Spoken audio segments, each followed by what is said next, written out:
Welcome to Three Questions with, and today we're interviewing Carole Boucard. She is the president of the board of the Symphonia. Welcome, Carole. Hi, Julie. Great to be here. So good to see you. Thanks for joining us today. Just three quick questions. First of all, where are you originally from?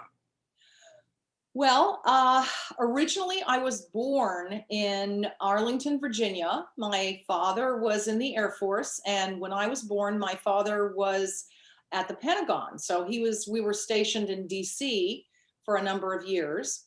And so I was there. I don't remember much, but that's where I was born. So, after that we moved all the time. So I don't know what else to say. It's always a tough question when you're asked where you're from if you're a military brat because you're kind of from everywhere. You're from Yes, a lot yeah, of you places. move all the time. Every 2 to 3 years, you go somewhere different, so which was really nice because when I was 6 years old, we were transferred to Madrid, Spain, and we lived there for 3 years at Torrejon Air Force Base. And we got to travel a lot. My father hated to travel, but my mother was French and she had family in the south of France. So we spent a lot of summers there. We spent the summers there when we were in Spain, and they would take us we went to Munich, Germany, and we went we drove all over, which was fantastic. And that, I was young, but I went to school in a Spanish school outside of the base. And and I remember it very, very well, all the traveling in Spain. I wish I had been older, but it was amazing. That was our only overseas tour. After that, we had some very, how shall I put this? Not wonderful tours. You know how they send you someplace really great and then they send you someplace that really is kind of like, oh gosh, why do you have a military base here? Like, the middle of nowhere in Arkansas, just crazy stuff. Don't tell me you lived in Arkansas. We lived in Arkansas. Oh, come on. Blytheville Air Force Base? We were in Little Rock Air Force Base. Oh my gosh. I will not even be able to repeat to you what my father said about Blytheville Air Force Base. Someday when we've had a drink or two, I'll tell you what he said. But yeah, I was in junior high there. It was crazy. Oh, it was really, oh, But it's quite an interesting life, that is for sure. So when that did you end up moving to Florida and what brought you here? My father died when I was 15, and my mother moved to New York area because her family had moved finally to the US, and we were in New York for years. And she remarried. She met my stepfather, who was wonderful, and they lived in Long Island. And he was a jeweler for Van Cleef, God bless him. And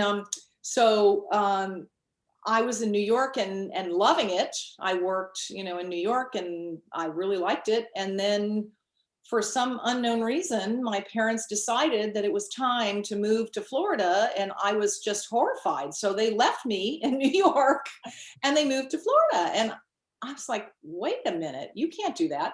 But my mother, being the sly devil that she was, I came home for Christmas to Florida, kind of, complaining and grumbling. I'd never been here, and I thought, well, this is not possible.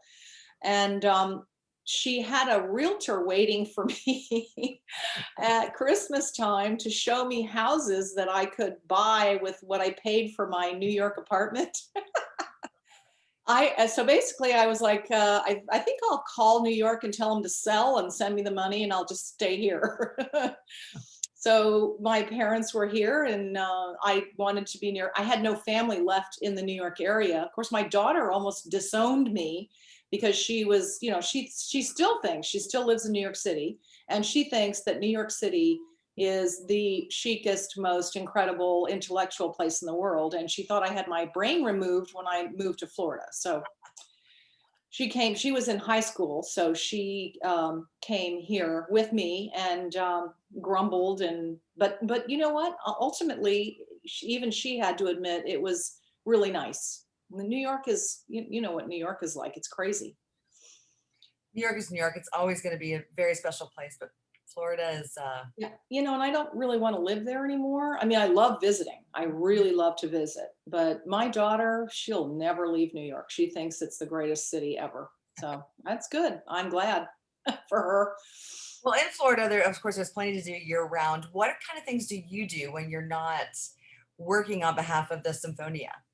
Well, it's funny. I love to travel, and so I still, well, when we're not in COVID, I do travel. I have a couple of family members who have recently moved to Park City, Utah, Oh, which is the coolest place. Oh my God, I love it. Now I couldn't live there full time because it's freaking freezing, but it's a beautiful, a charming Western town. They have Sundance there. So I love to go and visit and spend time there. It's really wonderful. So I love to travel. I have a friend, I try to go back to the south of France. I have a friend who has a place over there, poor thing. And it's so nice for me. It feels like home because after my father died, my mother and her sister were, are my closest family, and were very French. So we spent summers in the south of France, and I learned to speak French, and so it's really fun to go back and use the French. And it's funny. It feels, I know the French mentality so well that it feels really comfortable. So that's fun.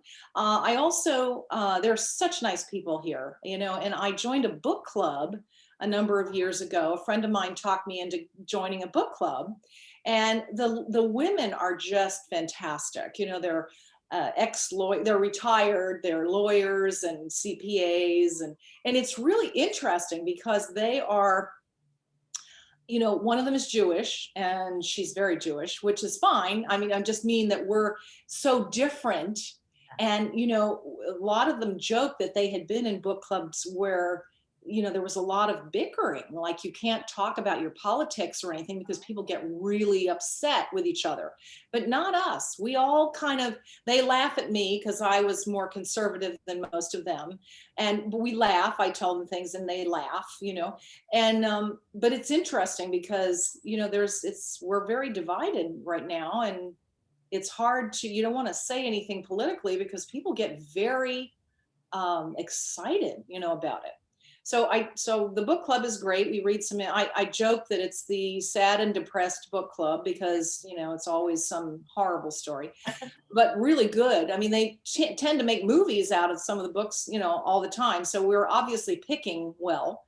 I also, when I'm retired, so I find that hard to believe. But anyway, uh, when I retired, I spent about a few months traveling, and then I came home and I was like, holy moly, what am I going to do now? And so I got a real estate license. And so I still do real estate, which is good. I had intended to do it for friends and family, and that's kind of the way it's worked out. And it's interesting. I always wanted to do that. So that's, I seem to keep pretty busy. It takes you a while when you stop working. It's a shock, and it takes you a while to kind of figure out how you want to live your life. But I'm really having a great time.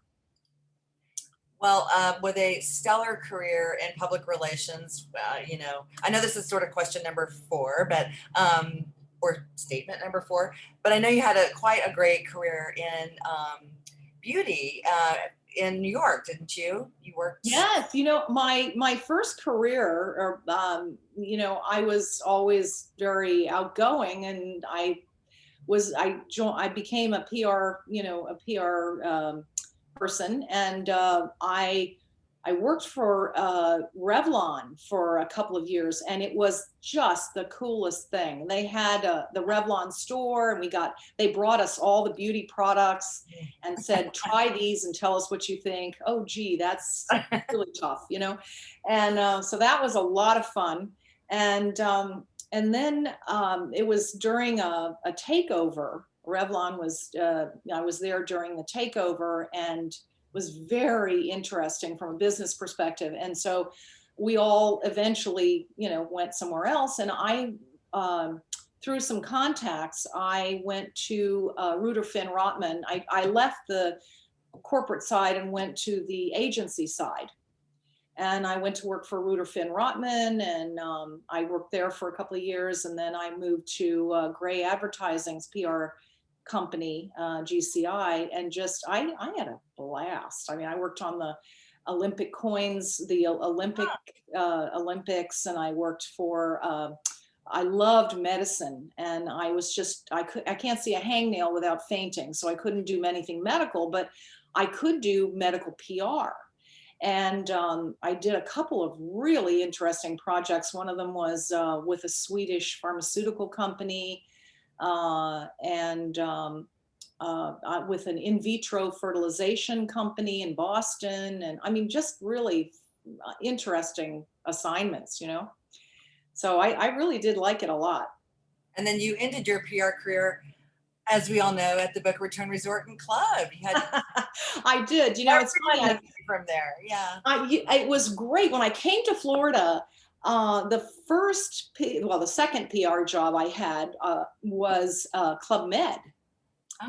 And it was like my dream job. That was the first time in my life that the French was really important. You know, the office was in Coral Gables, and they wanted everybody to learn French. And so, of course, all the executives were from Paris. So, and they held their meetings there. So I got to go to Paris for meetings and things. It was, oh my God. And nobody throws a party like Club Med. Let me just tell you that. So, that was just fantastic. And then after a number of years, then I went to the Boca Resort. Thank goodness the commute was a little easier. And that was also just the best way to end the whole thing, because it was a fabulous job, and it's a beautiful historic resort. And, you know, it was always interesting. We were always doing fun things, and, you know, Clinton came to the resort, and, you know, there were always interesting people, and it was just a great job. I really loved it. So, yeah. Well, we all love you and what you do at the Symphonia. We're glad we get to spend time with you now in your retirement, which doesn't sound like you're really that retired. I guess I'm too type A to really sit home and do not much, but yeah. Not kidding. Yeah, you're not. Yeah, and I love the Symphonia. I mean, it's just the best. The music is, you know, it's just fantastic. The performers are top notch, and I really do love it. So I'm glad to help and be a part of it, and it's been wonderful. Awesome. Well, thank you so much, Carole, for taking time today. And we're going to be sharing this on social media. So see your name in lights pretty soon. Uh-oh. Great. Thank you so much, Julie. It was a real pleasure. Great talking to you. A fellow military brat. Love it. Exactly. Fellow PR military brat. Exactly. All right. Thank you so much.